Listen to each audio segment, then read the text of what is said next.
What is up, guys? It is Tony here, and today we're taking a look at the $200 27-inch iMac, and today we're going to be taking a look at why it actually is low-key a gaming beast.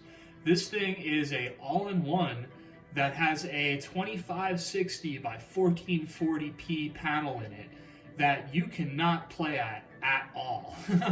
You are not going to be able to hit those resolutions with its HD 5750 graphics card, which only has a gig of VRAM. So what this ends up amounting to being is actually a pretty competent Xbox 360, PlayStation 3 generation gaming console.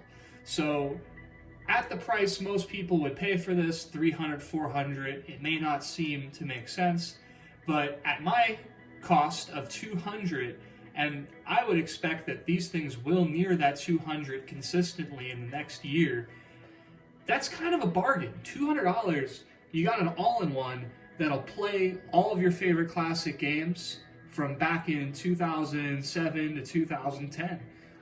So, speaking of games from that era, here's GTA 5. Now, of course, if you do buy one of these, real quick mention, do get yourself an SSD. This is running on the 2 terabyte spinning disk that came with it. It was option to order with that drive. It's a Hitachi drive that Apple would ship with it. But honestly, that loaded pretty quick. That loaded in under a minute. Ooh, wait. So yeah, that loaded in under a minute. And if you really think about it, under a minute, oh, it's just a move. Under a minute for a spinning drive to load GTA, one of the biggest games, I'm not complaining. I'm not complaining at all. So I'm gonna grab my controller here. You are shitting me. So here we go. So right now, as you can see, this game is not running in the most pretty settings, but we are getting over 60 frames per second. And honestly, these settings that I have it at right now are about what it looks like on the Xbox 360. You're getting your 60 frames solidly above 60, not even seeing any dips into the 50s. So let's take a look at what the settings are. So the settings that I've went with are 1600 by 900 resolution. So we are not getting the full 1080p. And to me, to my eye, it's kind of apparent. When you move up to 1080p, you start to max out that video memory.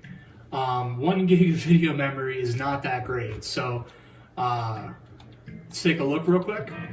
You immediately drop down to the 40s and even the 30s. So it's a big drop to go up to 1080p. Does it look better? Yeah, it looks a lot better. But I think that jumping down to 900p with this 1 gigabyte graphics option is the way to go, because you want the game to feel smooth and responsive, because even though this is a 60 hertz display, it actually kind of has pretty good response time. And I actually find that this thing does not feel slow to play on at all. I actually kind of get into the jam. Let me lower this. I kind of get into the groove of playing GTA pretty easily on this display. I didn't expect that. I thought it'd feel a little bit behind the times, but the 60 hertz panel does have an impressive responsiveness for what it is. So not too shabby. As you can see, now we're dipping down to 50 FPS. So that's the thing. Like, that's why you kind of do have to rock with 900p. The other settings that we're running here are no anti-aliasing and the lowest quality settings for everything. So there's really no room to make up your video memory. As you can see, we're only 50 megs shy of maxing out our VRAM. So you kind of do have to sit at that 900p with GTA 5 to get what I would consider very playable frame rates. Frame rates that you never notice are dipping. And that's what you want. So that's GTA 5 for you. If you guys think that's pretty impressive for a 10-year-old iMac, go ahead and drop a comment down below. Now, this system is due for a graphics upgrade to 2 gigs of RAM. I would generally recommend that when you're looking at old systems to get at least 2 gigs of VRAM. But this thing has an i7, so it's a great platform, and that's why I coughed up the money for it, because once this thing has 2 gigs of VRAM, it should be a pretty stout machine.